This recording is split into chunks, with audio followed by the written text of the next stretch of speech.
Hey everyone! We've been focusing on gut health, where it all begins. We've been covering the first basic steps, but they're super important to get right. These are the first steps to getting all of your systems balanced, including getting your hormones in balance, getting your blood sugar and insulin in balance, and eliminating chronic inflammation that leads to so many diseases and more. As a side effect of getting everything balanced, you lose weight. So in the last video, we went over the importance of hydrochloric acid in the stomach, and today we're moving down to the small intestines, and we'll end with some causes of gas and bloating and some strategies to identify the cause. So we have the partially digested food from the stomach. It enters the first part of the small intestine, the duodenum. The liver plays a major role in metabolism and has a wide range of functions, including detoxification, glycogen storage, transformation of carbohydrates, protein synthesis and storage, and the synthesis of cholesterol and bile. The bile produced in the liver is essential for the digestion of fats. Bile is formed in the liver and is stored in the gallbladder. When food containing fat enters the digestive tract, it stimulates the muscular gallbladder wall to contract and release bile into the duodenum. So after being stored in the gallbladder, the bile becomes more concentrated than when it left the liver. This increases the potency and intensifies its effect on digesting fats. So what if your gallbladder is surgically removed? Your liver does still produce bile, but it just kind of trickles down. It doesn't have that concentrated bolus of bile from the contraction of the gallbladder. I do have my clients take an ox bile supplement if their gallbladder was removed. So now the pancreas is both a digestive exocrine gland and an endocrine gland that produces several important hormones that include insulin and glucagon. As a digestive organ, it secretes several digestive enzymes in response to the hormones secretin and CCK.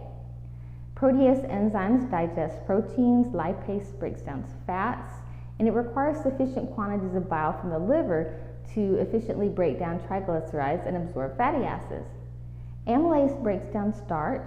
The pancreas is also secretes bicarbonate, which is a base, and it neutralizes the acid coming into the small intestine from the stomach. One of the most common causes of low pancreatic enzyme output is hypochlorhydria, or low stomach acid. There's a whole orchestra of hormones that stimulate and inhibit action, so all the enzymes are at the right place at the right time to properly digest food. If you're experiencing gas and bloating immediately after eating, you may have a deficiency of a particular enzyme. If you only notice symptoms after eating red meat and eggs, it could mean low stomach acid. To test yourself, you can do a steak test.